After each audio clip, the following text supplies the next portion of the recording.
Interesting. Interesting. Interesting.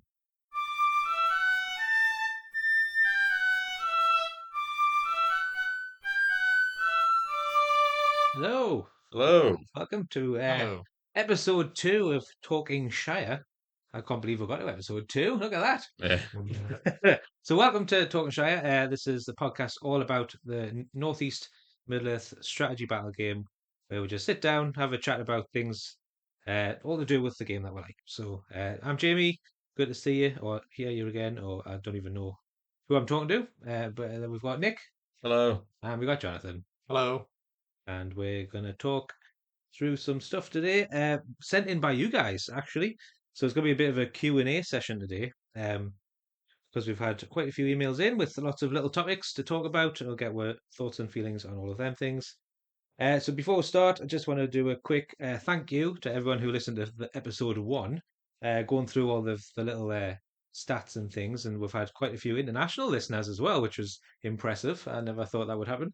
So thank you to everyone who's listened so far. I hope you enjoy it while you do your bit painting.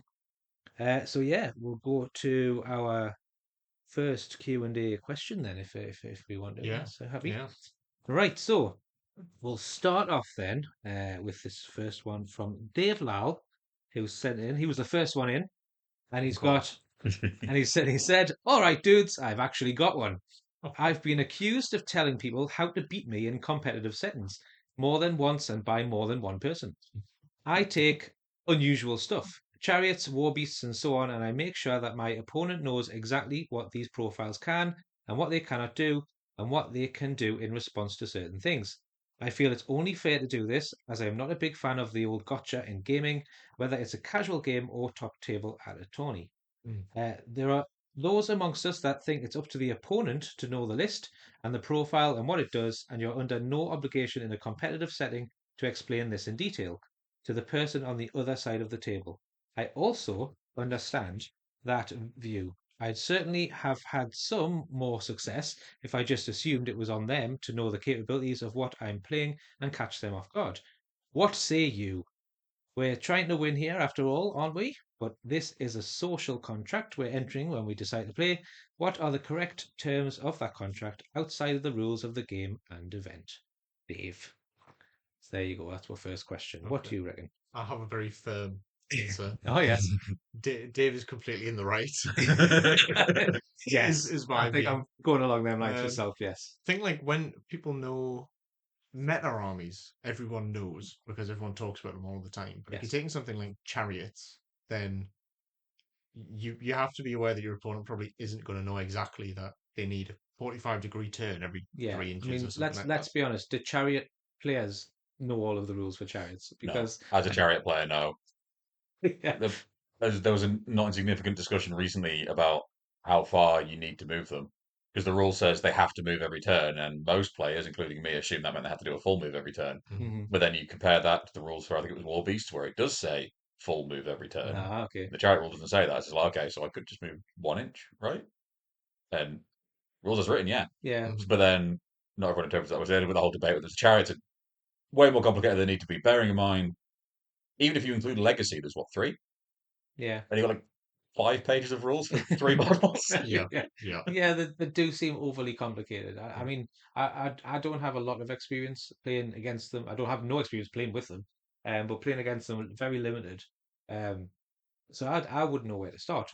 So I would have to go by rules as written, or just take my opponent's word for it Yeah. because I just wouldn't know. So I mean, I'm along the lines of it's the same as you, Jonathan. Like if you don't play that thing, you don't come across it very often. Like your Saurons, for example, there's going to be a few more of those coming up, but with these 1,000 point tournaments that are going on. But he's got so many rules and special things and kind of Yeah. special abilities, and if you've never come across it before, I think it's just polite, isn't it? Just to Yeah. kind of explain what your things do. And I think like it's important to acknowledge that like the rule set isn't completely set in stone. Like hmm there is room for interpretation. Yeah. Hmm. So you and your opponent could be playing the same model but interpret the rule a different way. Yes. And you need to discuss that before it it comes up. Yeah, like As long as everyone's playing it the same way in the game yeah, and it's fair, because it doesn't matter. it's etiquette to like talk about the rules of the terrain you're playing with, like Mhm. before the game starts, and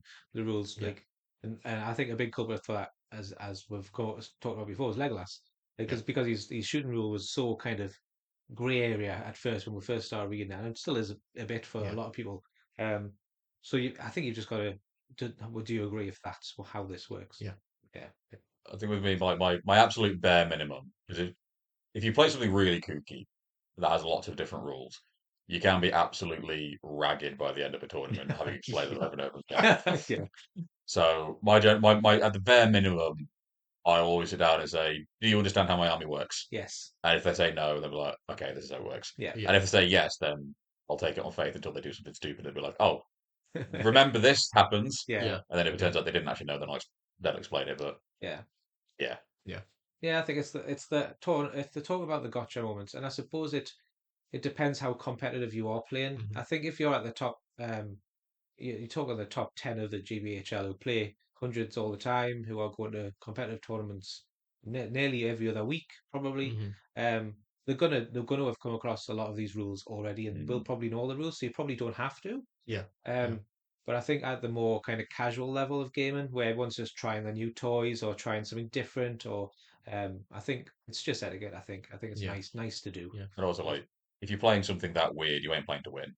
Yeah, Because the reason those rules are weird and obscure is because they're not particularly good, yeah, and that's why nobody uses them. Yeah. yeah, So there's no point trying to game yourself into it. If anything, it feels better to be completely open and honest about exactly what your army does, and then win. Because yes, then you can like no one can blame your army for it because I told you Yeah. everything it does. yes, yeah, it's true. So yeah, I don't know if you would have won anything more, Dave, if you had to be more gotcha. But yeah, I suppose we're on your side on this one. Yeah. I reckon. That was easy. Yeah, I think it's we all good. agreed immediately. Good question. More We points all to agreed. Yes, well then, please. We'll have a Right. solid 15 seconds of podcast. Right, so this one here is from Jake Robson. He said, guys, long time listener, first time caller. He says, right, do you deem conceding games and allowing your opponent to maximize their VPs when they have already lost the game is fair in a tournament setting, or should you try your best to minimize the VP difference? That's his first question. I'll just do that one first. I think I think you should try your best to minimize the difference because no one else is getting given 3 points, Yeah, Mhm. and you as the winner, it might be nice to get those 3 points because then yeah, you're the winner and you got the 3 points. But then, say you come first, well, what if you only come first by 1 or 2 points? yeah, And then you know, like, well, actually, Yeah. yeah. probably, It might feel a you bit know, disingenuous. yeah. Yeah. Yeah. So it's like, Yeah. I think you owe it to your opponent to make it difficult for them Yes. Yeah. because otherwise, what's the point being at a tournament? I suppose it could affect your rankings as well. But Yeah. if you minimize the difference, you get four more VPs and you go from 10th to 8th. And so actually there's a lot more tournaments now who are giving out spot prizes for different Mhm. places, and the scouring of Stirlingshire that's just been Sterling. Yeah. Something like that. He gave that there was 60 something players. He rolled dice at the start. I think it was dice or just a number generator, and I had three numbers, just three random numbers, and if you placed in one of those, you got a prize. Yeah. Right. And I think Yep. in terms of like stuff like that, I mean, great. That was a 100 event as well, so that was nice. You just don't know where you could end up if Yeah. you. I think it's giving your opponent the best game you can. Um, and I think do it for yourself as well. Do it. It's kind of like I suppose it's pride at the end of the day. If Yeah. if Yeah. you're getting beat, you know you're going to lose the game, but I can still score some of Yeah. these points. And Yeah, like, just because you're losing doesn't mean you're not going to podium. yeah, Like, exactly. Yeah.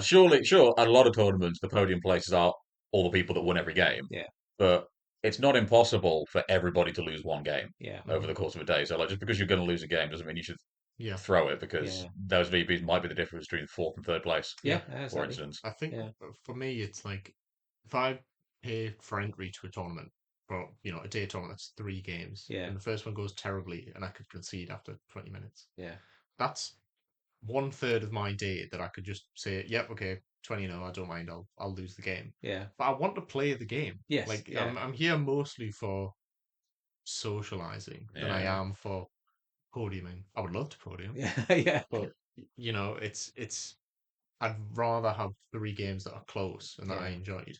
And as well, if I take a 20-0 loss and I go right down at the bottom table, and then I spend 2 games absolutely hammering my opponents Yeah. when I didn't need to, Yes.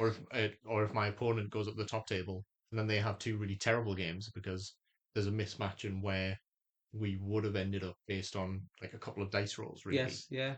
But yeah. it Yeah. could potentially ruin It can affect matchups. Yeah. both of our tournaments, and then the next both of our games, and then the next 2 players' games on either side. Yeah. So it's like, yeah, no, I wouldn't concede. I No. want to roll dice. Yeah. I Yeah. want to. Yeah.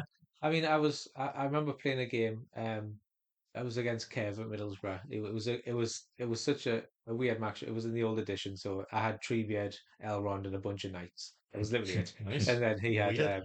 but he had a Faramir, and he had a bolt thrower, and a bunch of knights and things. And it was seize the prize, and we kind of just ran towards the middle, but he had a bolt thrower. And all my horses came off. I got just dehorsed half my elves, killed a couple of them. Treebeard couldn't even get. He didn't get them. Like he was in some trees, and he got a quarter of the way towards the ball thrower before most of my elves were dead. Yeah. By that point, Faramir had charged, and it was good. The game lasted 20 minutes, but I was like, I'm going to still try. And Trivia was like, right, I'm not going further. I'm just going to try and smash stuff up. And Yeah. Trivia just went bludgeoned everyone, and like he was just having a whale of a time. And it was actually a really fun game, despite the fact Faramir got this prize and off he went on his horse. Off he went, just done. But we played it out, and it was a lot of fun. And I scored a few points for breaking and stuff like that. So I think it's always worth to keep going, even if you know you've lost. Just keep going and just have fun with it. As I said, in that scenario there, I was like, I think I broke his army, and that was just with Treebeard. He went to town. It was brutal, to be honest with you, but it was so much fun. Just kind of keep going. So yeah, I think part 2 of that, he says, I personally think the Middle Earth scene generally really fair and honest, but from a TOing or a competitor perspective, how do you deal with cheating? So, i.e., where a person has straight up lied about some rules, and you have found out about after the game that they have lied about something that's affected the game. Would you allow a result to be changed, or if not possible, would you step in and make it 20-0 regardless, or something in between? And finally, whoever you decide, should it be written in your rules books? I think That's from short of physical violence, it For legal reasons, this yeah. is a joke. yeah. I think the approach would depend on the severity of the cheating. 'Cause it's like if it's something relatively minor, I think the upset of tweaking rules, well, that could potentially affect other people's positionings on the table. Mhm. It's not worth the upset. Yeah. If it's something really egregious, then you could maybe step in and just force a 20-0 to the person that was cheated against. Yes. With what's the word?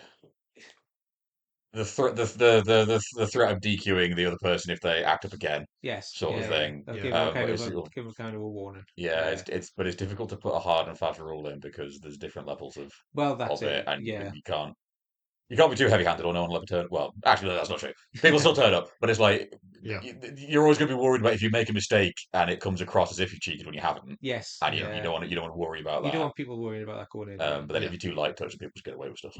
Yeah. I mean, as a TO, it's one thing I'm always kind of worried about when I'm putting a rules pack together, because I like to do custom rules and things, and I always wonder if there's something I haven't thought about, and someone kind of, Yeah. find a loophole in the rule or something, or and yeah, cheating. But I don't know. I think it's one of those. If I found out, if I got called to a table and someone was like, "Oh, this person just did this thing," I'd have to say like, well, what did it affect? Did it affect this? Like, has it affect the break point or end game or any kind of score and VPs or anything like that? If it's not, it's kind of like, well, don't do it again. This is like the ruling. This is the rules, etc. Keep going. Just keep it fair. But yeah, if they've scored VPs, if at the end of the game they scored VPs off it, I'm not quite sure how I would manage that. Fortunately, I've not had to. But I think I'd have to speak to the players together. Like, Mhm. I'd have to speak to them individually, or as if they were still there, speak to them as a pair, and just ask what happened and like just gauge it from there. I think if it was an honest mistake, because we all make them. There's games I've played. Well, the first time I played with Depths of Moria in this edition. Balrog has these Harbinger, and obviously there's the -1 with the drum effect, and I thought it stacked. It doesn't. I didn't know Yeah. that until after the first game, and I was like, "Does it not? Oh no!" And you think, "Oh crap, that could Yeah. have completely changed that game." And Yeah. like, so there is moments where you think, "Oh no, I didn't know that," and it's Yeah. you're not cheating on purpose. Yeah. So yeah, I suppose you've got to gauge up how Yeah. severe it was, or what Yeah. the thing was. I think as a competitor, I play a lot by intention, and if I'm playing someone who I Yes, haven't yeah. played before, I will usually say to them like, "Look, if it's 6.1 inches, but you meant to be Yeah, 5.9 inches, yes, just charge. Like yeah, I'm not bothered. yeah. It's okay." So I think if I'm playing against someone who I can see is maybe moving a little bit A bit fast or a bit slow or a bit faster too or far. a bit Yeah. 6 inches is Yeah. nebulous. um, and if I see that, I think, well, unless it's a scenario where we're picking objectives, I don't think Middle Earth is the kind of game where like getting that extra third of an inch or anything massively impacts the game. No, no, I think I think sometimes in like seize the prize and stuff, yeah, where you're grabbing objectives, it can. Mm. But if it's just, oh, they're going to sit on the objective, you know, in the same turn as me anyway, yes, it's not really the end of the world. yeah. But it's just about intention, and I think like I've never played a game where I've had to take it further. So would you say it was maybe on the opponent to say, oh, watch you not measuring too far, or Yes. yeah, Yeah. so Yeah. point it out if it's happening against you, Yeah. sort of thing. But then if so you might not want to say that to it creates an uncomfortable Yeah, atmosphere, this doesn't is it? If you're like, Yeah. actually, I I'm think getting you've at. measured like, especially if someone's moved already, and Yes, you go, actually, you've moved 6.5 inches. Then they yeah, go, oh no, I haven't. Look, it's, Yeah. well, Yeah, yeah, there's no way to prove it now. yeah, So but just like making the TO aware in the first instance, yeah. I think, And say this so is that they can sort of keep an eye. casually Yeah, keep an eye. I think if you're going to raise something as well, I think you need to do it actually at the event. Because I have seen, I can't remember for life remember what tournament it was, but I saw some results from a tournament get posted on Facebook, and there was a comment on that saying, "Oh, such and such a person was doing this rule wrong all day, and it affected this game." And the TO went in and changed the standings okay, 2 days after the fact, Yeah. right. and it bumped somebody out of third place, and I was like, "Ooh, ooh, don't Yeah, like that. it's A bit too little, too Yeah. late there." Yeah. Especially because you're just taking it on faith. This one random comment yeah, Yeah. was right. I was like, so Yeah. that's what the I think TO should bear in mind is maybe don't going to if the event's over, it's too late. yeah, Yeah, I bit get that. yeah. Yeah. So it's maybe on the Yeah. players to bring it up at the time, Yeah. if they've noticed. I mean, Yeah. after the fact, yeah, you can go back and change standards and stuff, but I personally don't like that. I think once it's in, it's locked in. Yeah. That's it. Yeah. Tournament once you've gone home after the tournament, that's the rankings. That's what's happened. Mhm. Obviously bring it up so that next time round you can Mhm. say like, look, this is what happened last time. Please just be Yeah. careful, or make sure you know Yeah. your rules, etc. So Yeah. yeah, it's thankfully something that we don't deal too Yeah. much with. If anyone's listening to this who's never played Middle Earth strategy battle game or been to a tournament, this doesn't come up very often. Please don't be put off. It doesn't. It really, really doesn't.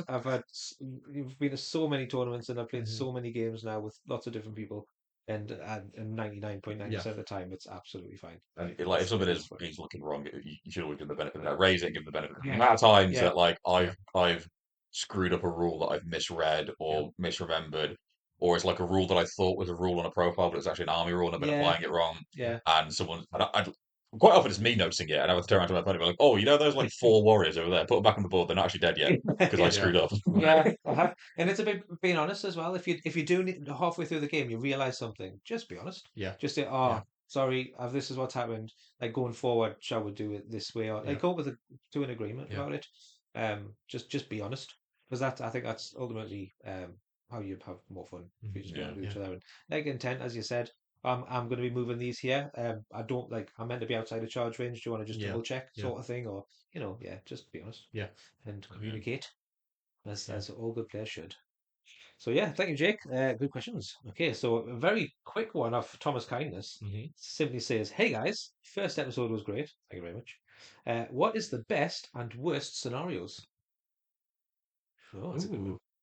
I Okay. can tell you what I think the worst one is. Yeah. Okay. Contest of Champions. Ah, okay. Mm, My Yes. biggest beef with it, is the champions start in the middle. Yeah. And not only do they start yeah. in the middle, they start in the middle with their warband, which Yeah. means about 15 to 20 seconds into turn one, that is the game state for the next 2 hours. You are not moving again. Okay. Yeah. So that's my beef with it. If Yeah. you deployed normally Yeah. or deployed with some other different way, even if the champions started in the middle and no one else started in the middle, Yeah. I think it would be okay. But having the champions and their warband start in the middle turns it into an immediate brick Yeah. Yeah. right from Yeah. turn one. Yeah.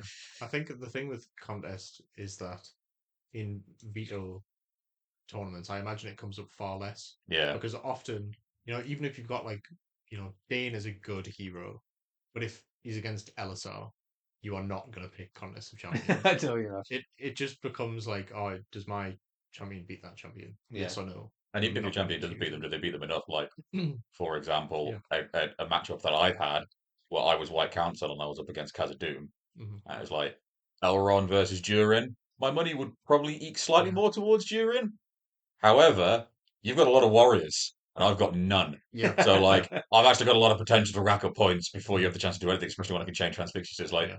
there's that as well. It's like, it does very heavily skew towards all hero armies, which I don't mind because most scenarios go in the complete opposite Yeah. direction for all hero That's- armies. So it just yeah. balanced a little bit. Yeah. But I do think that the beat of starting so close together just makes the Yeah. game.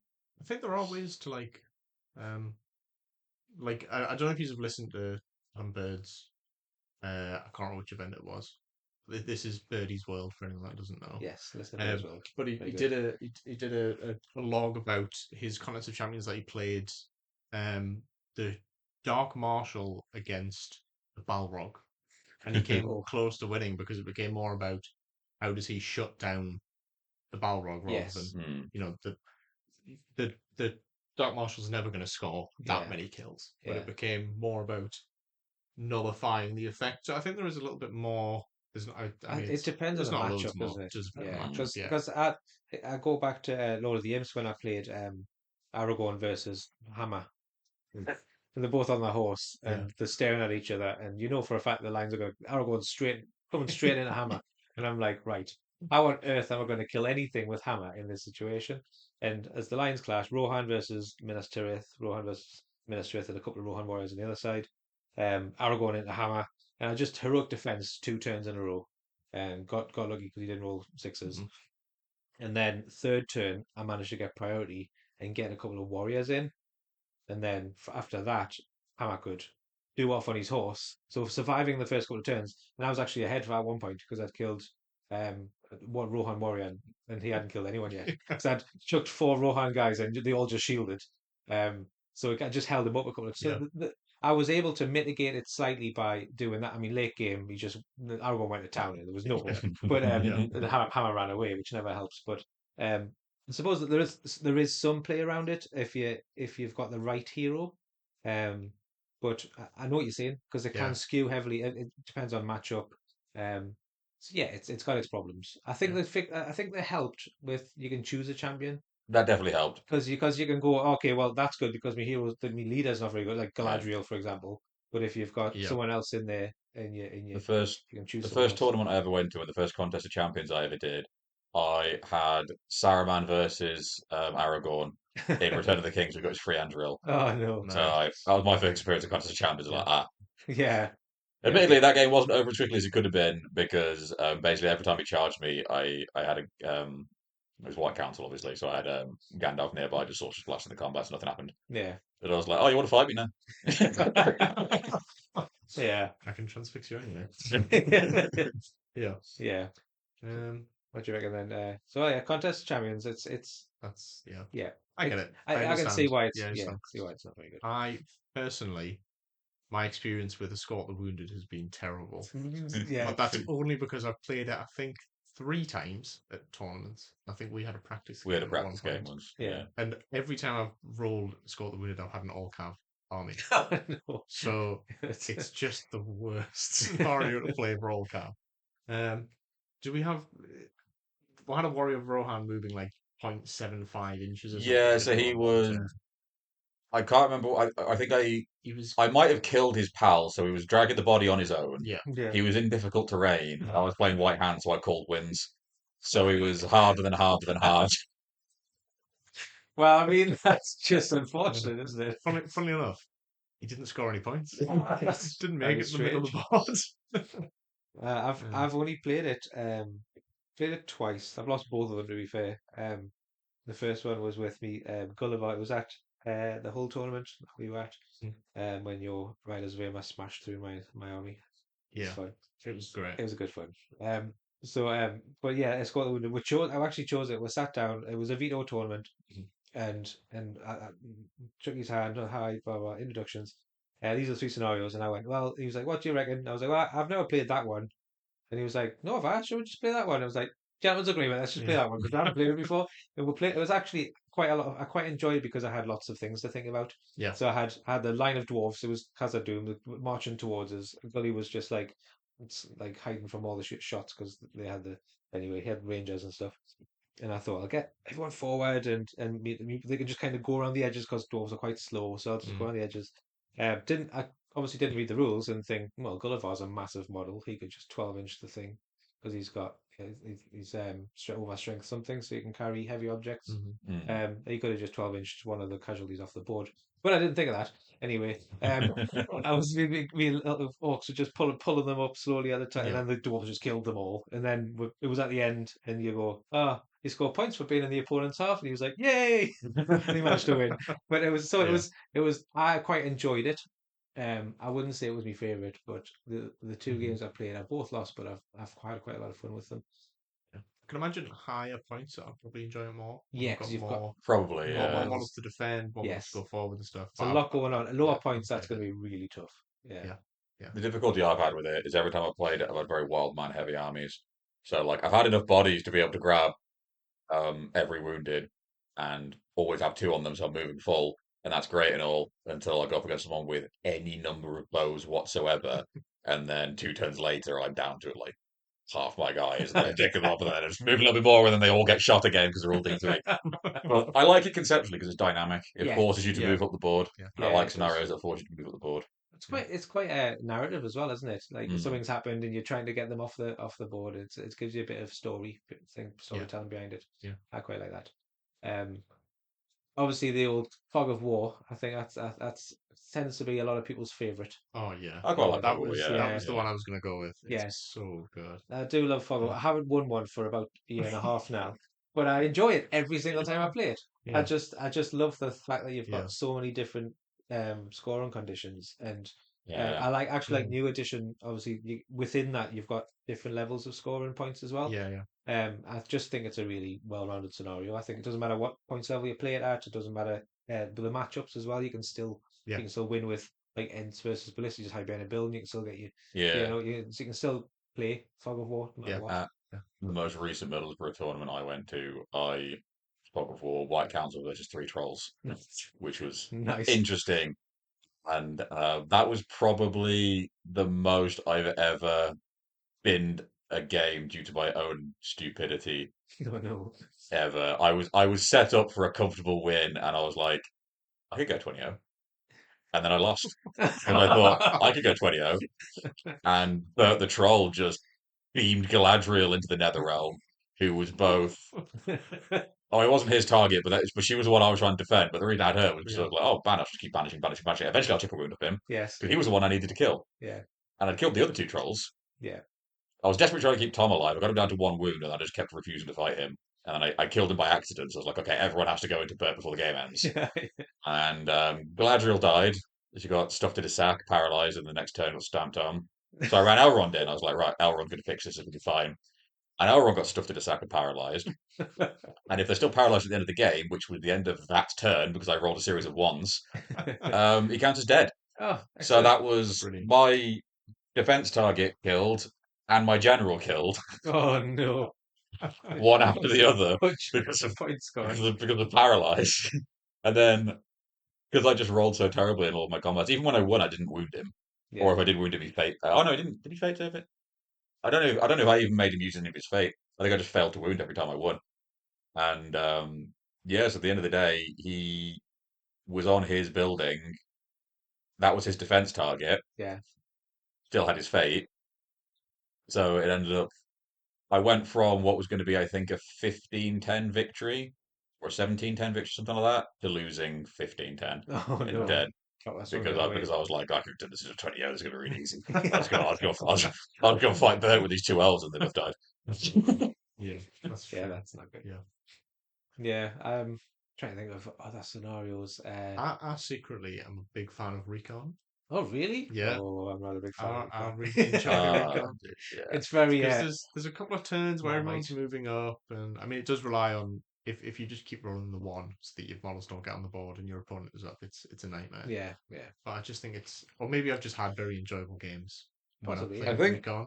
if both players are playing full infantry, Recon's fun. Yes. Yeah. Because you But don't know what it's going to be at the end. yeah, if one of you is stacking cavalry, or if you're both full infantry and you're both full cavalry, Yes. then it's fun. But if one of you is stacking Yeah. cavalry and the other one isn't, then it's over in 15 minutes. Oh, if someone's got the Watcher. Yeah, but Yeah. Okay. yeah, the Watcher, yeah, the Watcher. So that's a problem. I think like if you've got an all cav army, you usually got fewer models than your opponent. So then Yeah. if you just run off the board, they're going to win because unless you have You've got to kill someone. dominant on your cav Yeah. or something, they have to. Then But you there's- have to kill something on the way past. Things like eagles probably can do that pretty Yeah. easily, considering they're all dominant 3 or 4 are there. And if you get, Don't know. I don't play eagles. I don't play Eagles either. I think Eagles. I think it depends on the type of eagle they are. I think. Yeah. I think Guahir might be 4, Greats of 3, and I don't know what legends are. Yeah. But they just fly over the top and you yeah. have to go. Admittedly, I have some level of salt with Recon because every time I've played it, I've been using an all-hero army. So not only have I been slow, but I've had a low model count as well, Yeah, but and not even a dominant hero army. that's No, because no. you take all your armies to every single event. Exactly, man. Right. Most. Let's say most instead. It's the yin and yang of either all white council or white hands. Yeah. I'm going to put a win rate of White Council. No, Oh no. You're dragging down that win rate that white hand has. Yeah, I think I'm probably the one thing stopping it from being like the number one whenever it is. I've just completely skewed the average in the opposite direction. Yeah, I think Recon's not my favorite. Every time I've played it, I've either come up against a list that has lots of fast-moving stuff, or the model count's been much higher, or in I think it was at the War in the North, and I was up against King Elisar, and he just smashed through the line, got off the board, and then the rest of the army just held us in place.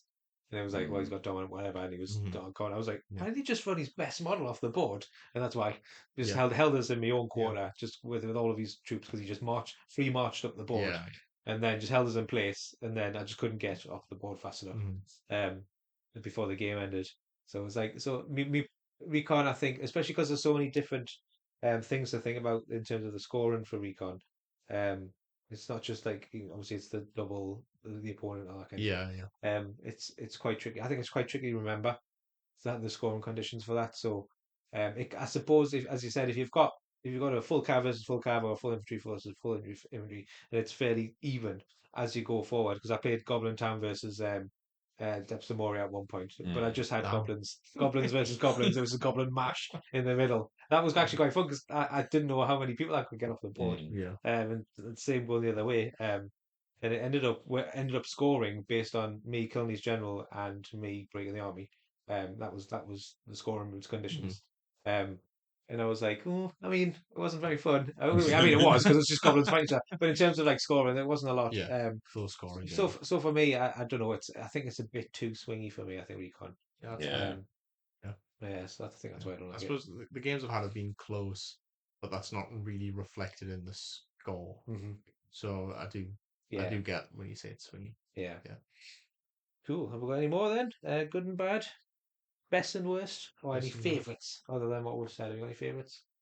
And you see a quote, you're like, yes. It's got to be Fog of War, Assassination. So Assassination, they're really fun. That's really fun. I played Assassination last time. I had Legolas, so that was fun. Yeah. Yay! Legolas versus the Goblin Captain.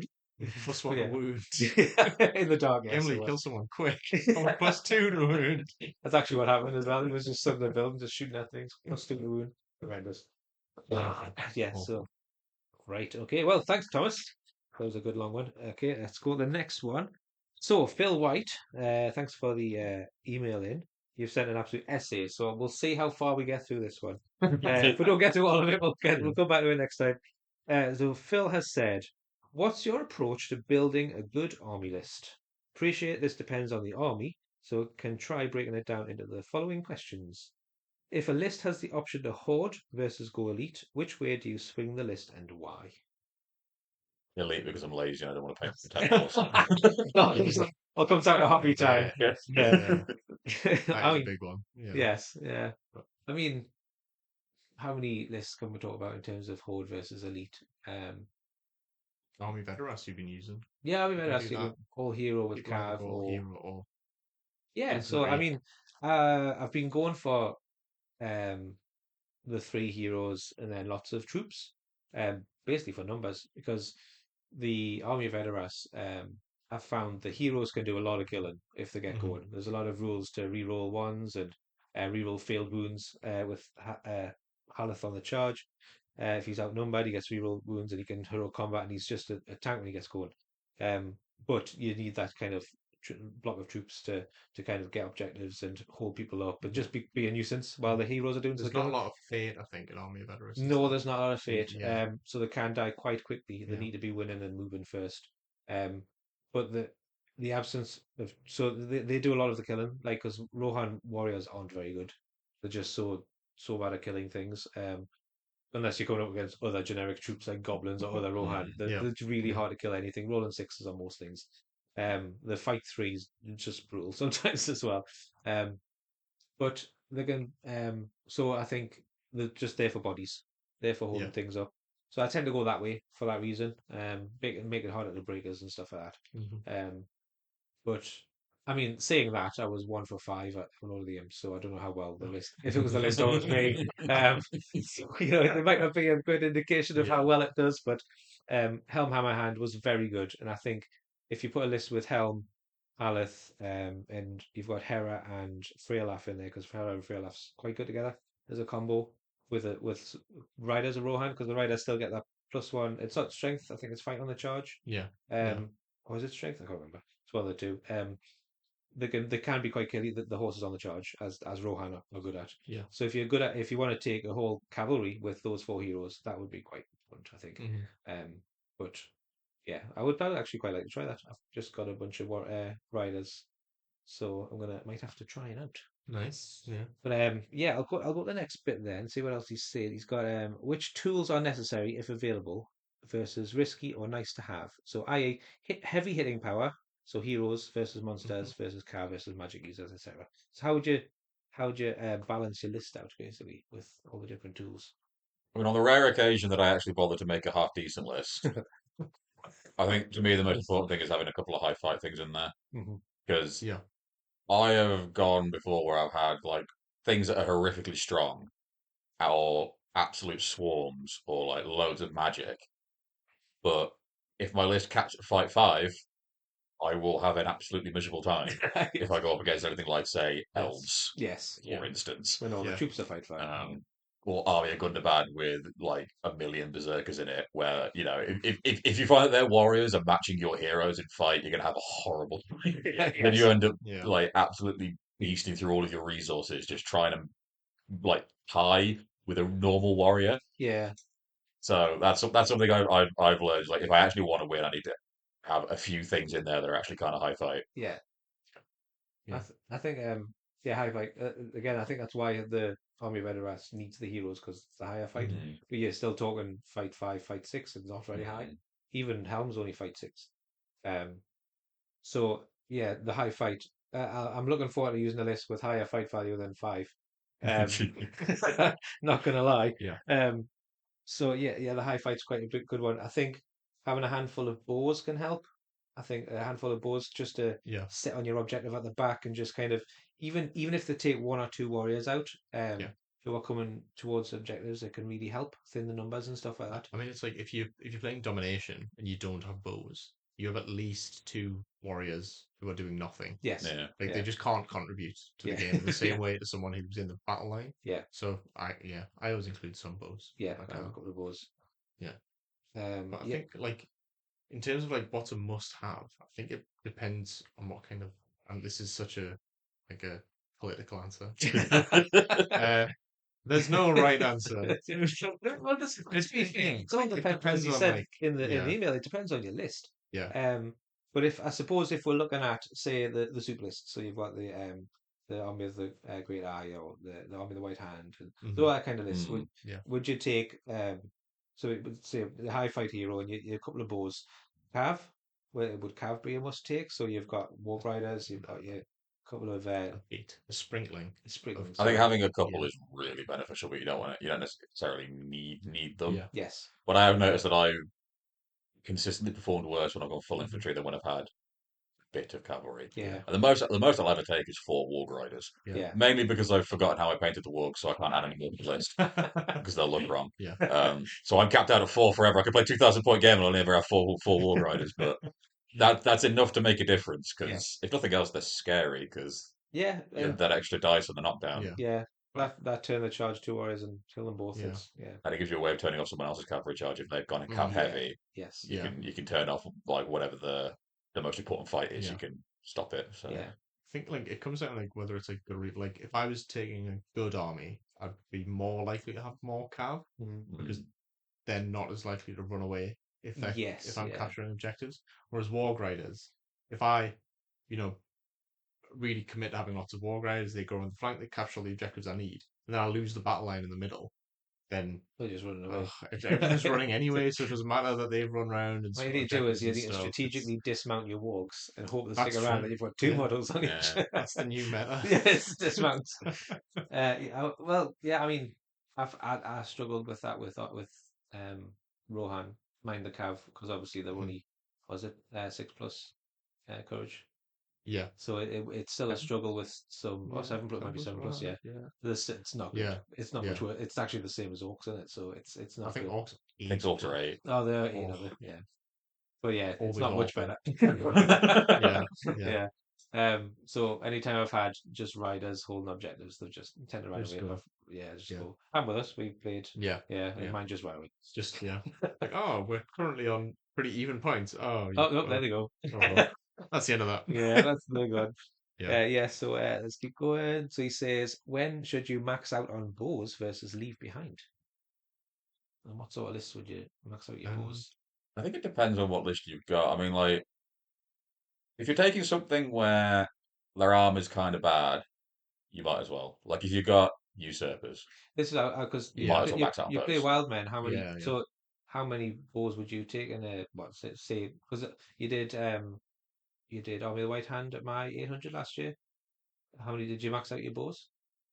Was it, yes, because you definitely cast lightning against my ends, so there's definitely a Oh, that was the yeah, that was Eglares. That was the 500 points, wasn't it? Yeah. I was Yeah. 500, was it? Sorry, yeah. I think I had 8 bows on that list. Yeah. I think it was 8 bows, Yeah. which I think was the max I could take in that Yes. specific Yeah, list. And max then I had a handful of throwing weapons as well. Yeah. And those bowmen did work because they're slightly braver than the orcs. Yeah. So Yeah. in other games I had objectives to sit on, I could sit them at the back of the objective because they've got a proper bow, not an orc bow. Yeah. So it's got the full range, and they've got 7 up courage, which goes to 6 up as long as I can see Saruman. Yeah. So they were actually pretty good. Yeah. So it looks like that, max out on bows. Yes. I'd be tempted to max out on bows with Orokai Scouts because the shields are nice, but they don't make an enormous difference. But their bows are actually pretty good for an evil army because Yeah. they have a huge amount of access to strength 3. But then something like Depths of Moria, Yeah. I'd be less inclined because the bows are bad Yes. and they've got okay armor, so you might want to have the shields for Yeah. that little bit of retention. They're slower as well. And they're That's slow. So if they're So, really whenever I've taken Moria bows, there's a weird kind of middle ground. If I only take 4, they'll do nothing.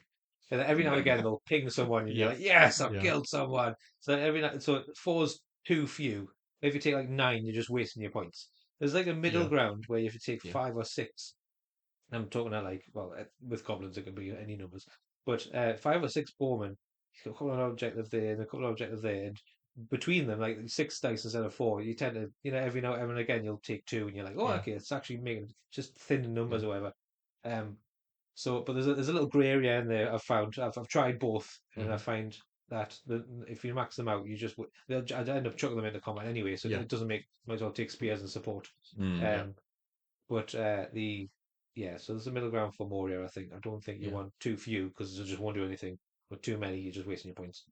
I think you do see a significantly less bows this edition than you used to last edition because you can't take bows and spears anymore. Yes. I think when you could take Yeah. bows and spears, they were really common because you might as well Yeah, I used give a bow to your spearman. Rivendell just used to bows and spears. All the time. Just Yeah. take all the as many bows as you can fit in, just with Yeah. just in spear support if you weren't using them. Yeah. So yeah, that was a big change. I think.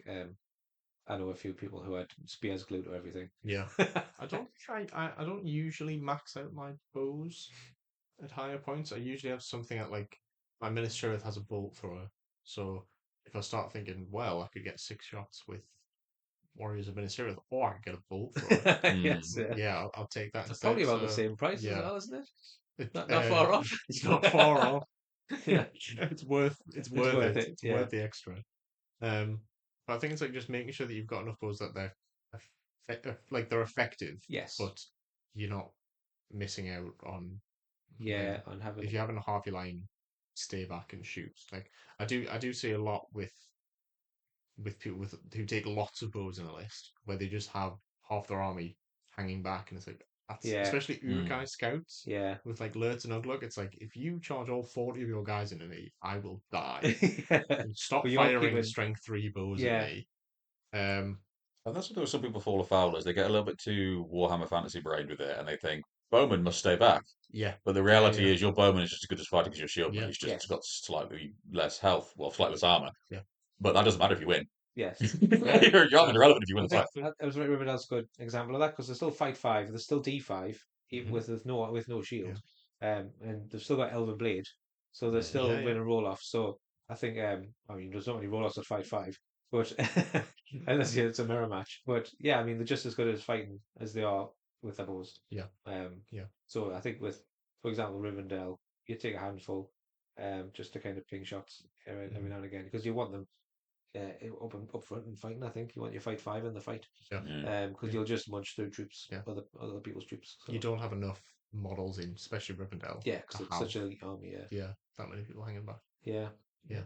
Anyway, right, let's move on. So we've got what else he said. Are there any armies that are fatally flawed because of limited roster or must brings?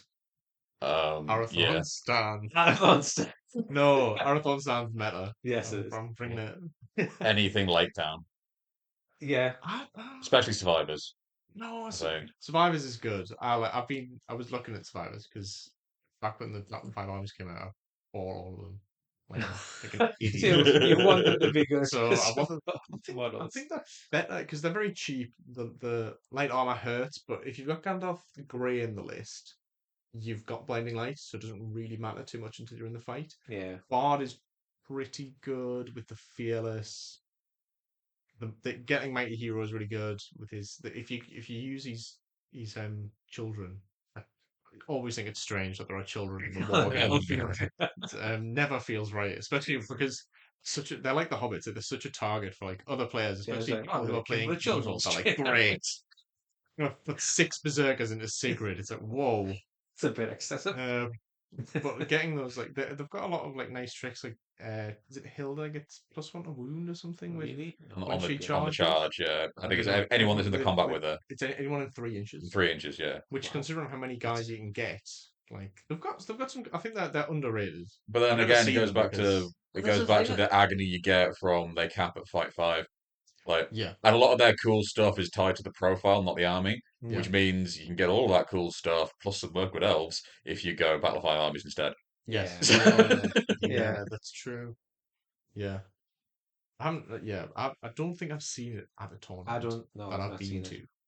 but I do like. I played a game with it recently, and it was fun. Oh, It okay. was fun. It's fun, Yeah, I mean, quite it's- enjoyed it. But The captains are hilariously really good because they get armor and they get real armor and a real shield. So Oh. everyone around them is D3.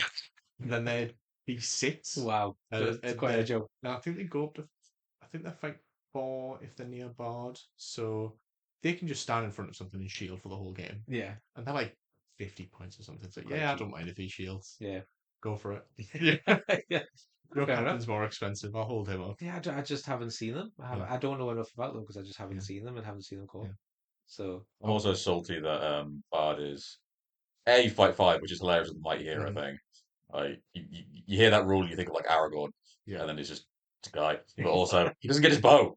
It's Bard Bard the the Bowman, or This- Bard the yeah. Horseman. Yeah. He just This is so like Bard. He has so many special rules in his profile, and then as soon as you take away his bow, none all of go them away. matter anymore. yeah. Just nothing matters. You can't have the bow. You can't have the wind lance, and so all of his rules in the profile are about using one of those two Oh, things. okay. So it's like, well, I'm now paying the points for all of those things that don't matter anymore. I Oh. think there might be a Swarm Protector one that he gets as well for his kids, Yeah. but he's fearless in the list. Anyway, So- so And then what is it? He goes berserk when one of them dies, doesn't he? Yes, yeah. he Okay, has does that have to any charge. benefits, or is it just that has the charge bit? He gets benefits when they're alive, so he gets +1 fight when he's near them, Right. and he gets plus, and he can. Sorry, he used to get a free heroic as well, I think, when he was near the two of them. But in this edition, he Okay. gets +1 fight, and he gets to re-roll 1 dice in the dual roll. and the Cool. banner Yeah. effect. So he's pretty. I like Bard. I'm going to bring Bard to a tournament. Yeah, you've heard it here, folks. So badly. By all means, prove me wrong. But Everyone like a 2026, the Arathorn stand, Survivors of Lake Down medal. Yeah.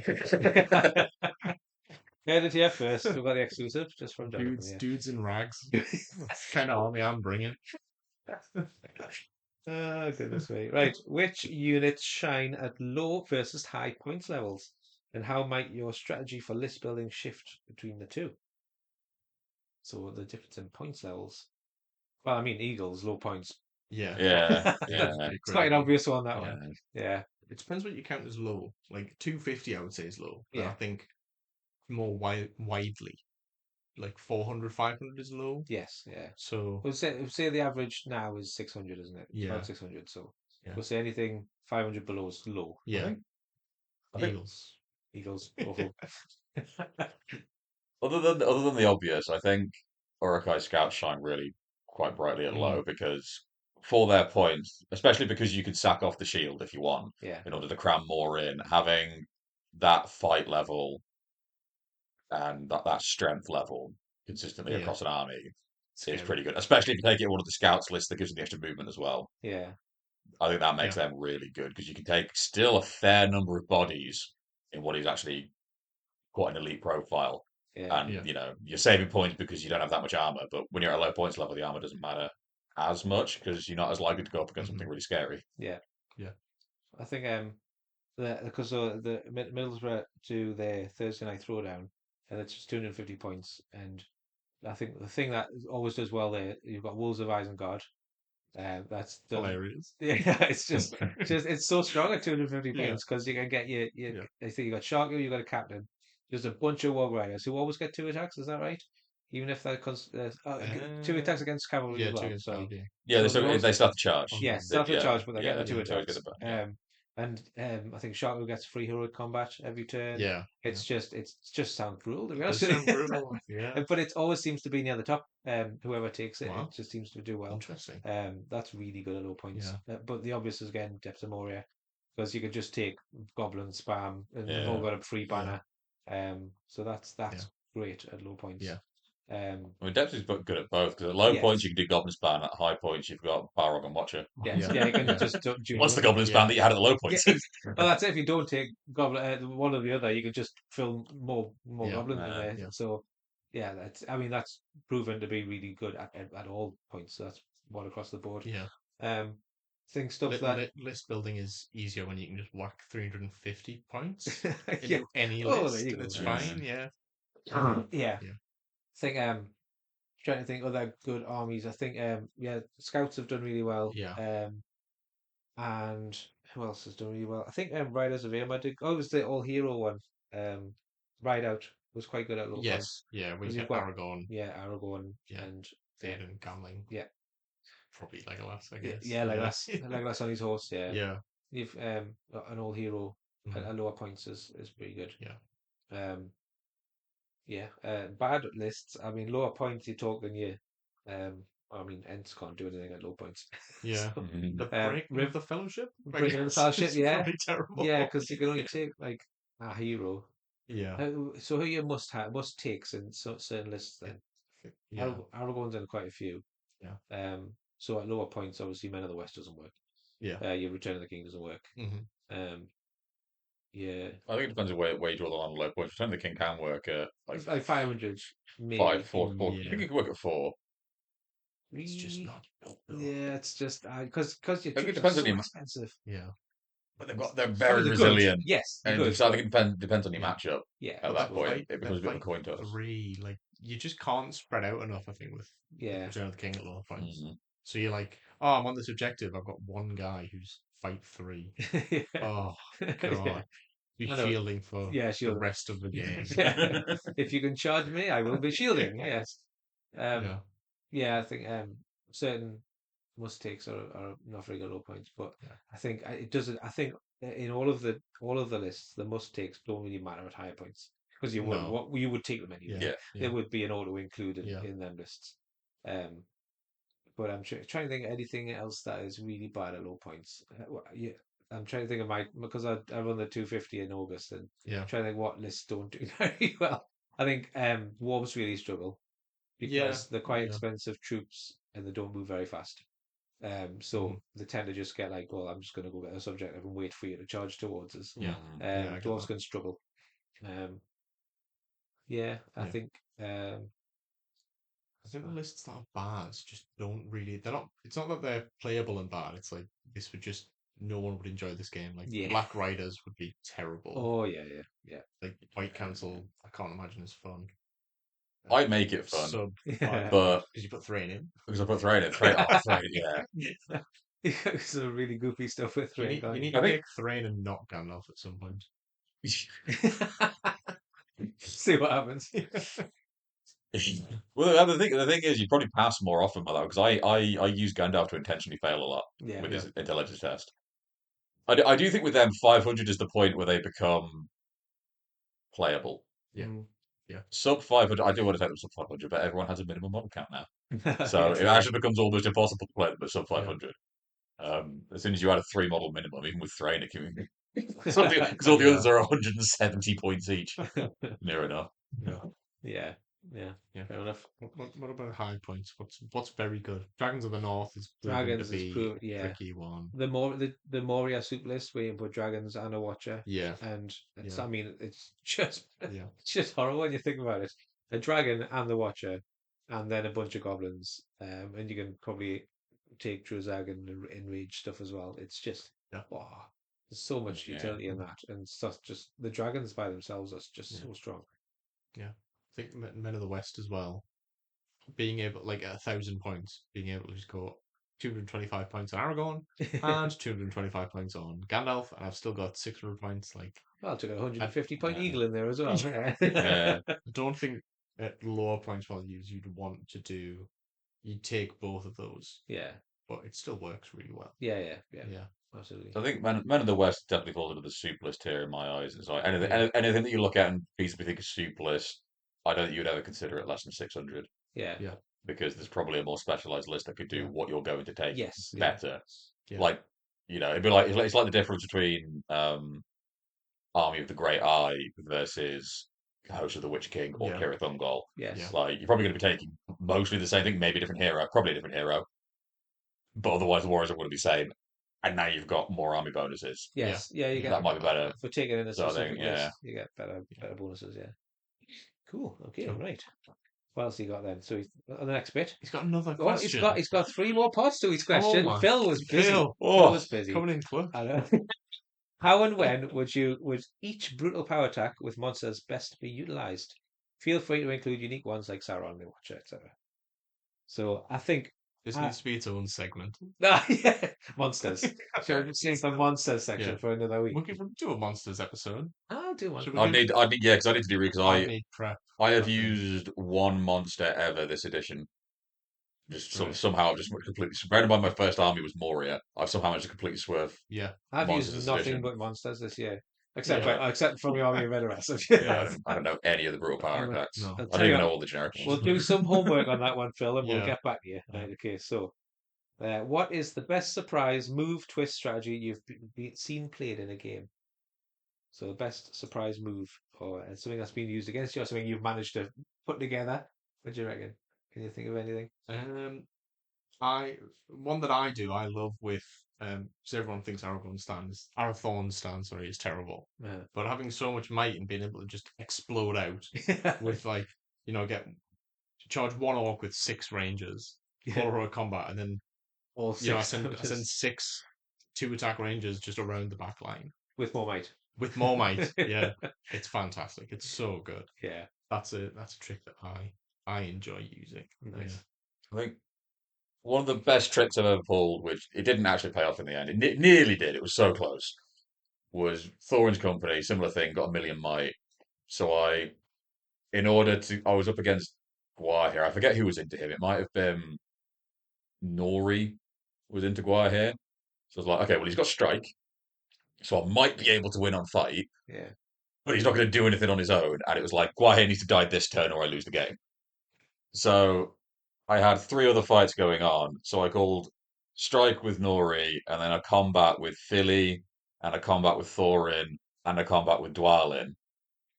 And so I just chained that all the way down. So like Dwalin did his combat, went to Thorin's.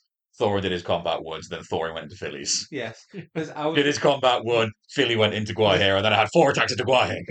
and it's just, actually what I was going to say was that chain, that heroic combat chain, Yeah. and with like the fellowship. Well, obviously you've used it with Thorin's Company. It's so effective if you get Yeah. it right, and It was great. if you get to choose the first one and you can just And then chain it up. And then I rolled high on the strike, and then we rolled a 6 on the combat, and I won the combat against Guahir, and then I rolled 2s to wound.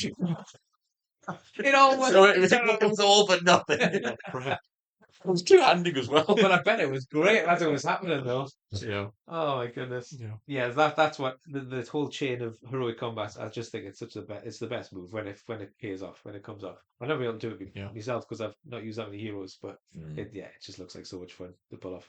Yeah. Cool. Right. Sometimes when it's the last one. Sometimes when deciding a rule with some grey zone in interpretation, so I've probably touched on this already, in the way or line of sight for shooting troops, both players can disagree. Any tips on resolving this as quickly, amicably, and fairly as possible? Is it over the top to establish an agreed rule of when something is in the way at the start of the match? I think even if you establish an agreed rule, there's going to be some Mhm. Yeah, there's maybe some grey. wishy-washy on that. Yeah. I think the easiest way, if it looks like it's going to cause an argument, is roll the dice, Yeah. and then just Yeah. save the argument. Yeah. I understand where people say, you should go through all of your terrain at the start of a game and say, this is open, this Yeah. is difficult, this is woodland, Yeah. this fence is so high and it's going to block people line of sight for this or that, Yeah. but you're going to come up you're going to meet a situation that you don't anticipate, Yeah. where it's like someone's going to shoot through 3 ranks of this and Mm. half Yeah. a tree and a fence. Yeah. It's like, oh well, I think you're just roll dice. yeah, it's roll dice. I think if Saves it's time. something because I've watched the battle report before and it's like you can see the ring wraith's foot, like the horse's foot through a Yeah. piece of terrain. You're like, let's be realistic. That's not a Yeah. line of sight thing. Yeah. You Yeah. can't see that ring wraith because you Yeah. can see the horse's foot.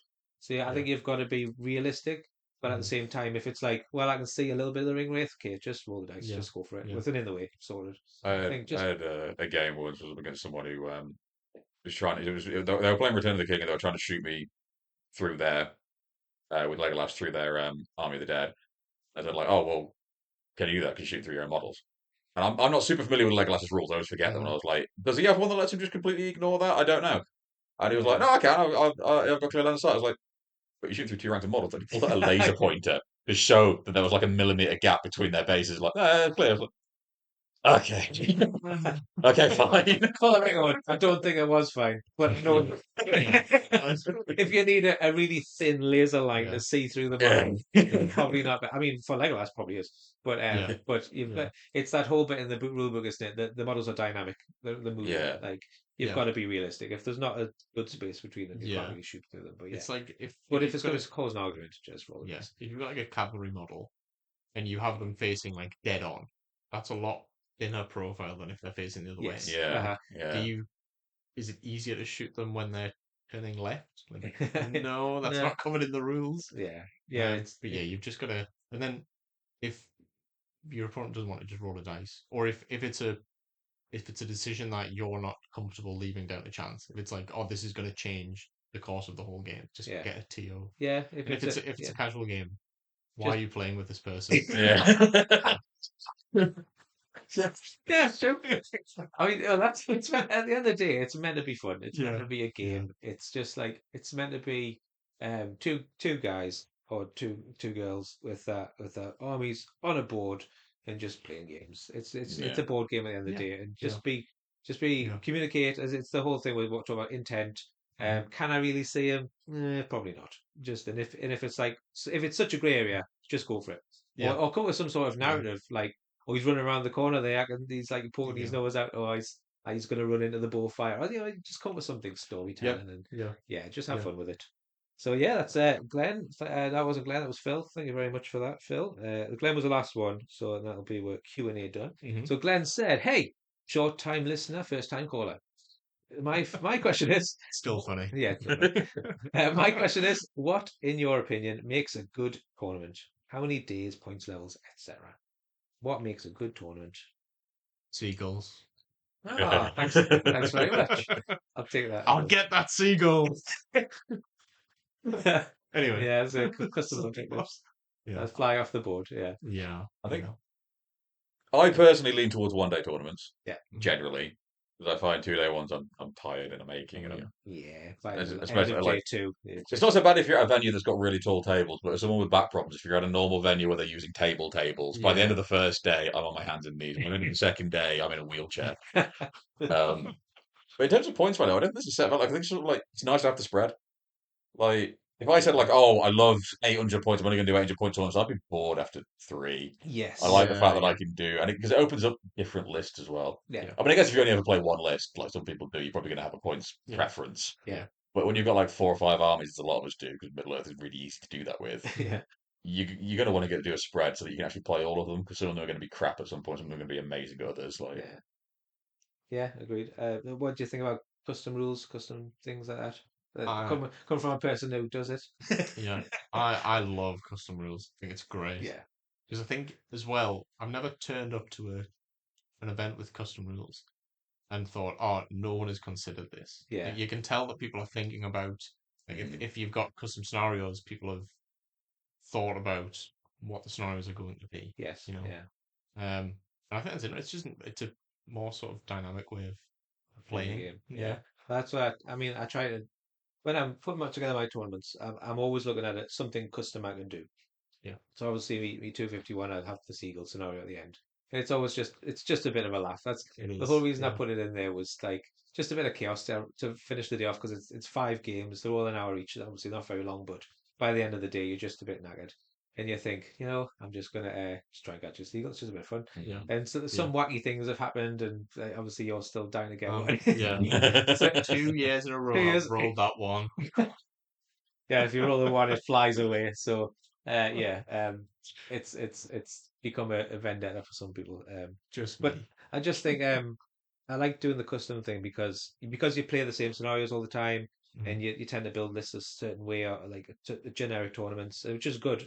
Obviously, it has its merits. But every now and again, you want something that's going to be a little bit kooky or a little bit different, Yeah. or a little bit to change it up a little bit Yeah. to make you think, oh, actually, I might try something a Yeah. bit different. Yeah. Yeah. I think it's like a scale as well because at Great North Rune, Yeah. Jake's special rule was that you couldn't take any flying models. Yes. That was great.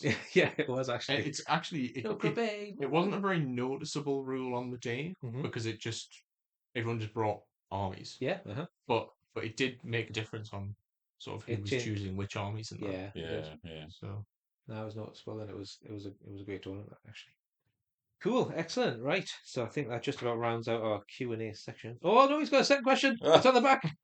Oh, is it a section anymore? yeah, it's just Q&A the whole thing. episode.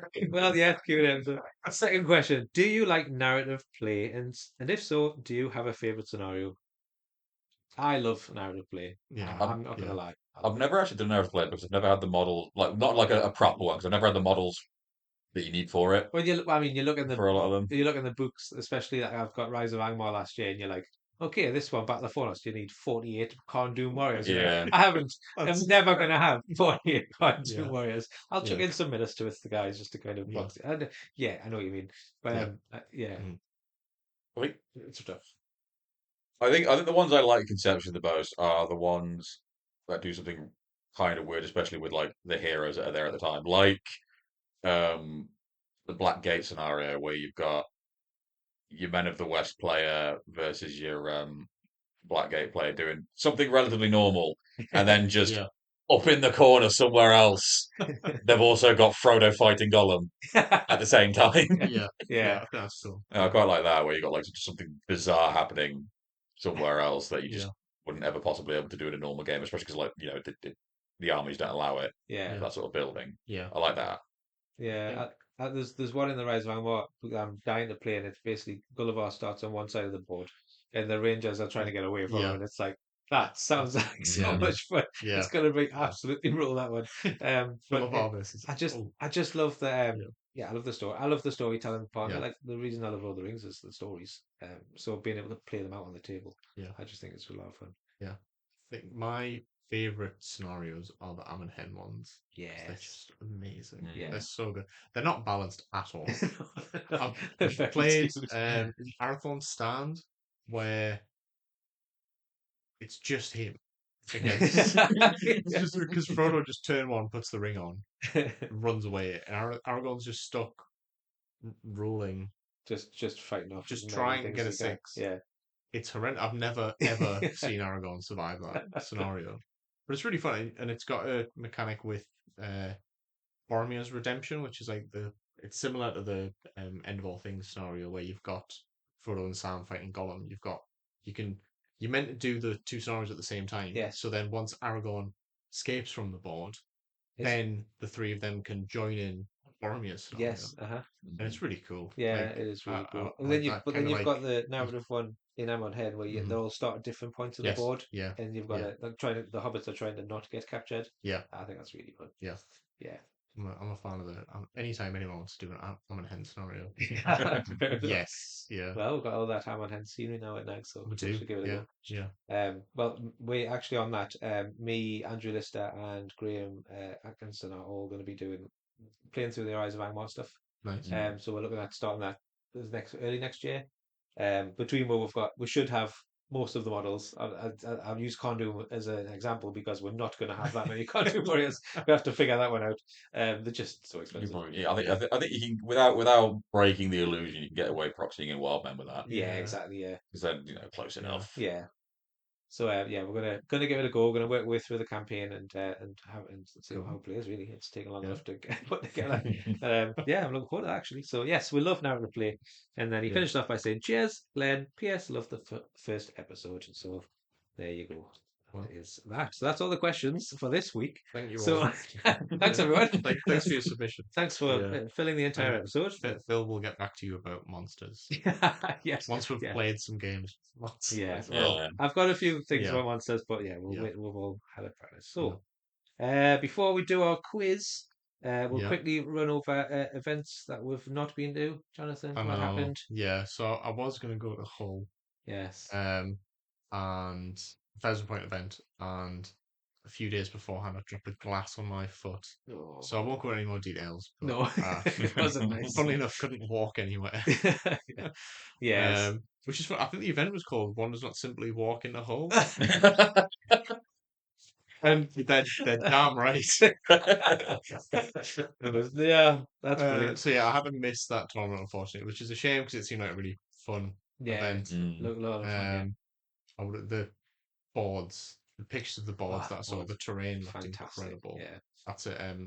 Hull's Angels. Those is the Angels, name yeah. of it. Hats off to Uh, Tom Noyner, I think it is, that runs it. Dom? Yeah. Dom, Dom, is it? sorry, Dom? Dom, yes. Uh, Yeah. yeah, Hats off. We went to his and it was a lot of fun. So yeah, lovely. very Yeah. good. Okay, so we'll not do plans for upcoming events because I think our next episode is going to be based around the GBHL finale at Northern Alliance Games. We're lucky enough to hold the finale in Newcastle this year, so we're very excited about that. All very So I excited. think we'll be doing an Yeah. episode about that close at the time. So we'll not go up for upcoming events. So it's quiz time. It's quiz Quiz time. time. Okay. Oh no! So Don't. I'm in charge. I'm going to try and not show you all the answers when I turn this paper on. Please But, do. so we're doing not quiz, but MESPG Jeopardy Right. or MESP Jeopardy, you might call it. Nice. Essentially, there's 4 categories. We've got army rules, Uh-huh. good profiles, evil profiles, and special rules. Okay. Um, You have been doing your homework. I have. I've tried. I needed to bring something. I can't do anything with the equipment, so I have to do this. Essentially, you take in turns, choose a points level and a category, Nice. and then I will read out the description of an army rule, a good profile, an evil Okay. profile, Right. something about them. Little disclaimer: I've tried my best to make sure that these are all correct, but when inevitably something is wrong and everyone decides to cancel us, Yes. I'm sorry That's in fair advance. Yeah, just put all the horribleness in the comments. Yeah, that is specifically directed to me. So yeah, it's who would like to go first? I'll let Nick go first because I don't want to. I want to get a feel for what's going on. All right, well let's start hard and we'll go special rules for 500. Oh, Flying in there. okay. Oh God. So, okay, discounting war gear. Thrall, King Under the Mountain, has this one special rule listed in his profile. Ooh. Glad this is your question. Ooh. No one plays dwarves around here. Only him. And Thomas. I looked at his profile recently. So discounting war gear. So it's not his Arkenstone. It's not his ring or his axe. Was it a ring? I don't know. Ooh. He doesn't have a 12-inch standfast because I think that's Thrain, isn't it? What does he I have? don't know. Yeah, I simply ask the question. I don't know what it's called, but does he count as a banner? He does not. Ah. I don't know it. Don't even look at You- it. no. I've got no idea. Never look at it. No, okay, that's 500 points in special rules gone. He has Ancient Enemies Orc. Oh, That's simple.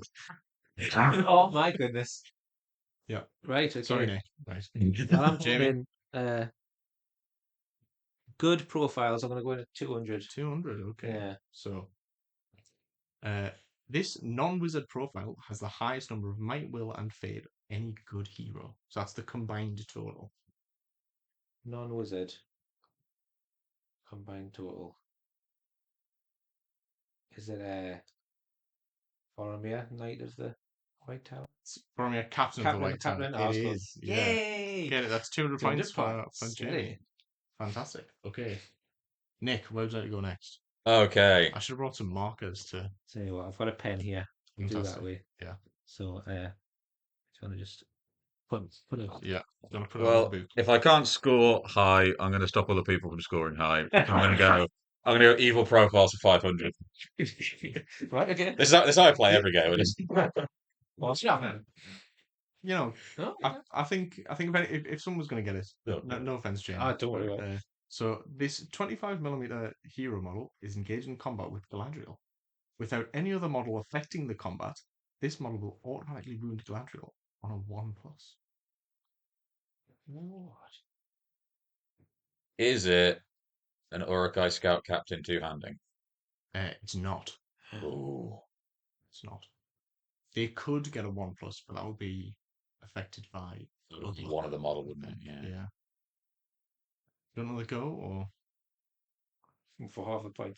for half. I don't know how it works. That's Jamie making up a rule there so that he stays in first That's what I place. do. I just make up rules.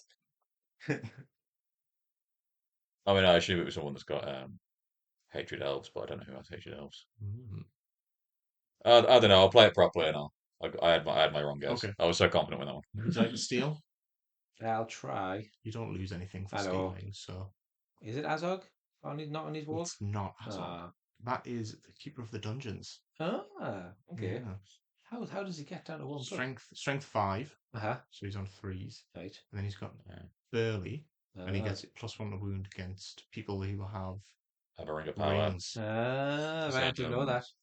You Yeah. have something my master wants. The rule. Wow. Yeah. That's So the that- problem. No, but nobody plays him because he's crap. Because he's zero fate and only 2 wounds, and Yeah. I think he's only D5 Yeah, or but he's D6. Except three that might- one time he goes up against I Galadriel. found that one time he goes to the Galadriel. He auto wounds her. when he can fight an unarmed woman, he's really great. That's what I'm going with Julia. Yeah. Yeah. Okay, so Right. that's still 0 for Nick. But, Okay, I'll Jamie, tell you what. Reducing I'll, board is fine. I'll do Give us evil a- profiles, but I'll go Okay. in at 300, Okay, middle of the road. evil profiles. Uh-huh. Choosing all upgrades available to them, this one model can be affected by a whopping 19 special rules. Goodness me! Well, this seems like an oversight in the rules department. Okay. Goodness me, what could this be? It's a lot of rules. That is a lot of It's rules. a lot of upgrades. How many people can have that many upgrades at the I've same got, time? I've got an idea. Oh, I might be able to steal it then because I'm a bit Ooh. lost. Trying to work these out was an absolute nightmare. Well, it was a nightmare for you. That's a good question. That's a really good question. And I'm not going to get the answer. So I'm just going to have a wild guess at someone who can get armor in the shield or something. I don't honestly. I can't. That's 2. I know. 17. I genuinely can't think of anyone who has that many. I don't know. Yeah. I don't know. I'm gonna have to pass it. That's fine. If I was to Nick? hazard a guess, I would say Bill the Troll. It's very close. Oh, Is it one of the other trolls? It's one of the other trolls. Oh, Yeah. of course it is. 'Cause they have, get like- so They have many like things. 15 Yeah. upgrades that they could take a 50 point apart. This I was is- trying to think which one of them has the Yes. most base. Yeah. And I couldn't remember. So yeah. Which one is it? It is Tom. Tom. He right. gets the sneeze advantage. I was over going to the say the other 2. sneezy one. Oh, I thought that was a brutal power attack. You sneeze. Oh wow! Yeah, of course it is. Yeah, I think about that. Yeah. Good There you go. question. Very good. Okay. Right. What's Well, next- we've got next turn? 200 points still. I may have messed up the scoring here. That's all right. Good profile to 500. Oh my. I only need to get Yeah, one, and then I'm really caught cross up. these Okay. So, good profiles. No, sorry. Yeah, good. Yeah, good profiles, profiles. This hero profile has 4 options for war gear and can choose to use them all simultaneously. Here, option 4 profiles. Just good, did you say? Good Good, yeah. profiles. Yes. Is it a Minas Tirith captain? It's not. No. Good guess though. Yeah, I was figuring like shield. I didn't know if they could get a bow. I think they can get a war spear and a horse. Yeah. So these are options. Yeah. So the Minister of the Captain, they have the shield included, I think. But this is options, so they don't have to have them, but they can have. They use it for- yeah, I thought the shield was an option. That was my Yeah, logic there. no, Okay. Darn. Jamie, would you like to steal? I'll try.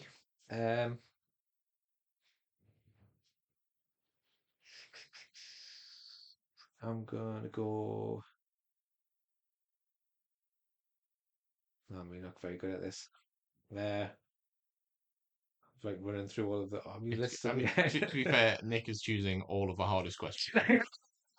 So I'm glad. this everyone listening at home will think, God, these are difficult. But Yes, Yeah. that is the point. I'll just- 100. Faramir. No, No. it is a King of Men. Ah, right. Makes sense. Yeah. Yeah.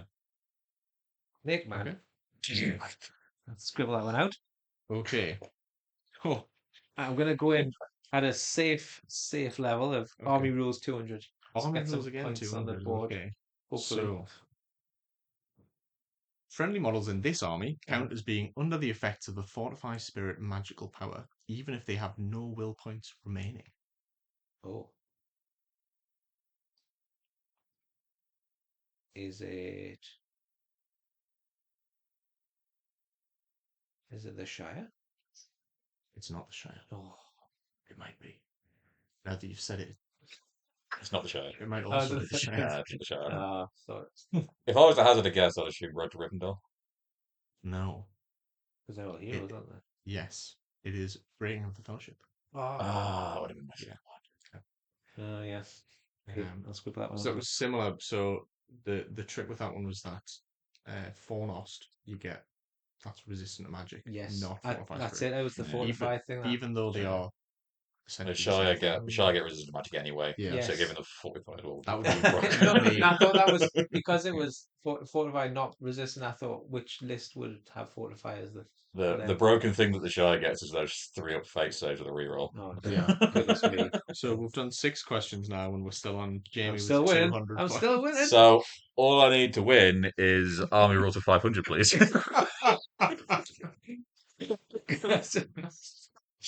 Okay. Most army lists grant between 1 and 4 special rules to the army. Can you name any one of the 4 army lists that grant 5 additional special rules as army bonuses? Okay. Okay. 4 different armies. There are 2 good, 2 evil. Nice and even split. Okay. Okay. Let me think. So we got. Thinking doesn't make good content. You'll have to think out loud. Yeah. I'm gonna say my boys. I'm gonna say White Council as well. It's not the White Council. I'm sorry. Ah, depends how you split it because you've got I'm really, they have a sure. rule each that is on the army rule list. Oh, does it? Is that? Yeah, Gandalf gives rerolls for 1 to strike.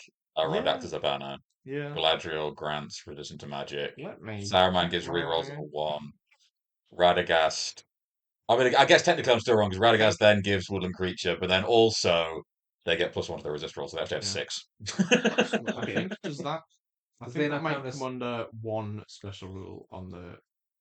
On the actual army list. Yeah, so that's 1 special. So that's Council of the Wise, and then all those bonuses are under that. So it's the same as like Thorin's companies, Yeah. where they're 1 like. So it's They all not get different Thorin's bonuses, company but either. yeah. Right, Whoops. okay. Sorry. Keep the clues coming. Is that a red herring? Yeah, probably. I wouldn't know. Let's have a think then. 4. Just remind you, Jamie, thinking doesn't make good I content. know. I'm trying to. It's hard. You might be able to hear. It's all right because the we're not pulse live. there. We can just cut it down. Yeah. Sound like we're really quick off the mark. Really quick. We're really quickly getting these wrong. No, it's fine. I'm gonna go. I'm gonna guess. I'm gonna guess. I'm thinking. Something soupy. No, it's not. I know the soupy ones tend to have No, less I know rules. that- Yeah, no. yeah. The more I think about that, the less it gets good. Yeah. I don't know. I'm just gonna go stab at the 3 trolls again. I don't know how many. Three. No. But it's not the 3 Don't know how trolls. many of them rules are actually. Yeah. Most of them are on the profiles because they're not in anything else, so you don't need to Yeah. put it on the Yeah. army. So that's the 3 trolls is another one where it's got special rules, and then Yes. it's 1 special rule, and then it's like 12 different Yeah. options. Yeah. Crazy. Cool. Yeah. So the 4 lists are Assault on Ravenhill, Oh, okay. Rangers of Mirkwood, Sharky's Rogues, and the Spider Queen's Brood. Cool. Yeah. Yeah. I should know the Rangers and Mirkwood one, but I genuinely I didn't realize the Spider Queen had that many. Because Yeah, she's yeah. got loads, and it's all inbuilt in the army list. So Oh, right. Oh, if- yeah, I thought there was only like 3. I thought it was the can take heroless warbands, get the cavalry charge, and can pick up objectives. yeah, I think What are the other 2? I think she gets. Let's have a look. I'm sure she gets them all. It's Yeah. The Spider Queen's Brood. Yeah. This is where I realise I'm wrong. Yeah. So she gets Beasts of the Forest. So that's the warband one. Yeah. Mhm. Worse are the Webs. So you yes. can Oh, place yes. four Put the 25 webs down. Yeah. markers. Protect the queen. So before suffering a wound and before any fate rolls, you can roll a dice on a 3+. Yes. A friendly spider can take it. Yes. She gets Pass off the pounce, rule. so she gets knocked to the ground, and the queen's cunning, so she can Absolutely. declare a heroic move in the same turn as enemy hero. Pretty good. Yeah. So yes, very good. Okay, so we're I still should no have known further I should have known forward. the major the mate was but that's all the 500's gone. Right, I'm gonna go 200 again. I'm gonna go in 200 for the again. evil profiles one this time. Okay, so other than the Dark Lord Sauron himself, this hero is the only other model in the game that can include 24 models in its warband. That one. Wow.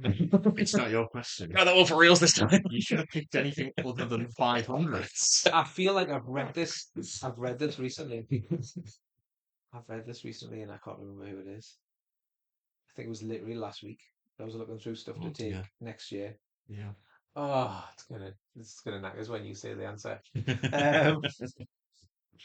Um, who can do This could 24? be a chance for you to get on the board here, Nick. Yeah, Oh, imagine. it will be. I might get it wrong on purpose. Oh, just to rub it in. Just have a go at the 400 Um, oh, I'm really not very good at this. I'm not going to get it, and I'm gonna kick myself. Go on then. It's the Goblin King. It is the Goblin Ah, I did know it. King. There we go. Yeah. That's 200 on the board. But hey, yeah, we're tying now. Okay. See, all that effort was worth it. Yeah. So You're welcome. I picked a 200. You're welcome. Okay. So we don't need to do all of the questions because Yeah. there are a few left. Should we do 2 more each? Yeah. Yeah, go Each on. can- Yeah. Yeah. Yeah, go on. We'll have special rules for 400, please. So, okay. Oh my god. So Let's give her that now. special rule was that? Yeah. Yep. Okay. So this hero has a passive special rule to grant hatred to models within 3 inches, and an active special rule to allow all friendly models within 12 inches to reroll failed to wound rolls once per game. Interesting. Interesting. Normally, I'd jump on someone like Azog for that, but I don't think it is. Because I've played against Azog recently. Is that Thorin King Under the Mountain? It's not. What read it again? This hero has a passive special rule to grant hatred to models within 3 inches, and an active special rule to allow all friendly models within 12 inches to reroll failed to wound rolls once per game. It's the hatred one that's thrown it off. I thought because Tricky one. It's not one you'd see in competitive play. No. Well, based on that, is it Tom Bombadil? It's not Tom Bombadil. Is it going to be someone from Sharky's Road to get hated hobbits or something? It's not. It is Gothmog, Lieutenant Sauron. Okay. He Oh, gets bonuses yeah. that- Time of the year. so those are the bonuses that become, I think, 12 inches and battlefield wide Yes. when he's on his own list. Right. So he can't really.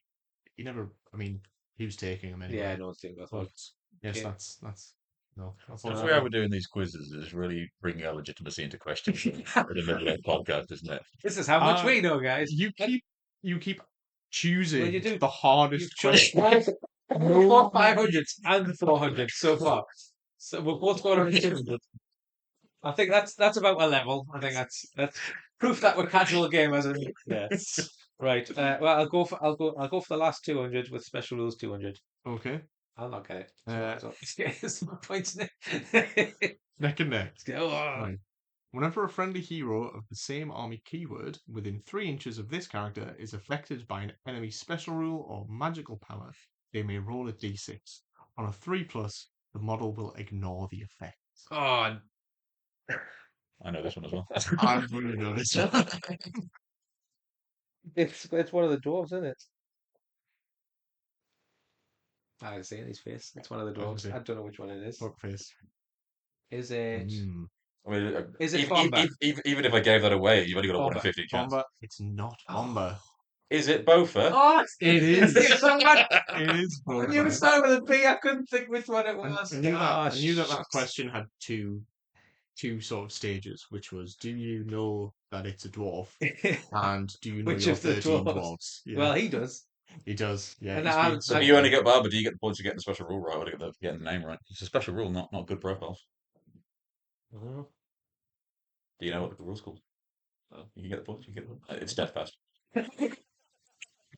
Wow. Just really Yeah, doubling Yeah, down. just that- a really, that's just a really fair. mug on you. The only questions I got Wow. right were yours. Yeah. Yeah. So we've only got 2 questions left. Two left. And Yes, I'm gonna Jamie's have to go. currently 200 points behind, I am. I'm gonna have to go. which is only one question. Okay, Nick. Well, I'm really The last I'm gonna shake up the meta here, and I'm gonna do A 100. I'm gonna do army rules for 400, please. All right. Never mind. Okay. This model is the cheapest hero in the game to be able to declare a heroic combat each turn for free as part of their army bonus. Heroic combat each turn for free. Heroic combat Part each of turn the for army bonus. free. We were discussing this earlier. Is it Sharku? It's not Sharpie. Oh, is that on his profile? No, I think think- it's his army bonus, but he's not But he's not the cheapest. Oh. There is one more cheaper. Oh no! At a, Oh, I think I know it. That's what it is. Oh, damn it! at a tiny what's Sharku, 70 points? He's not the cheapest. I think I know what it is. I have to accept your first answer. I'm You do have to sorry. accept my first answer. Free heroic. Free Cheaper heroic. than 70 points. Yeah. Goodness me. Oh wait, that's not an army rule either. No, it doesn't matter. I don't know what it is. Is it everyone I think oh is more expensive than 70 points. Yeah. So I don't know it. But Go for it.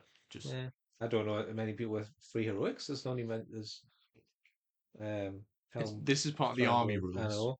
Yeah.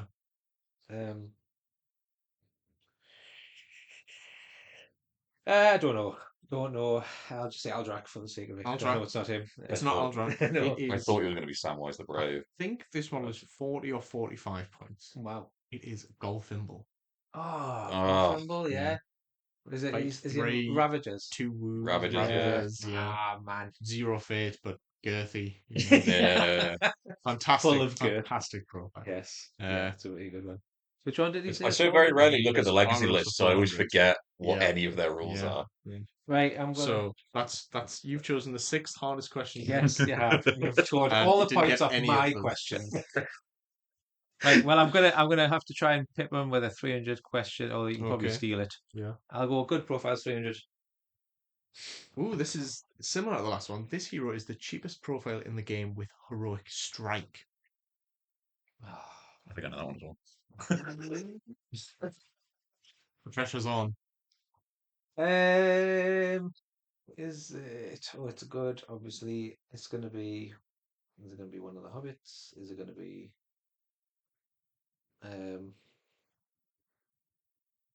Is it gonna be? Oh, I don't know. I don't like actually doing quizzes. I find I like reading them out.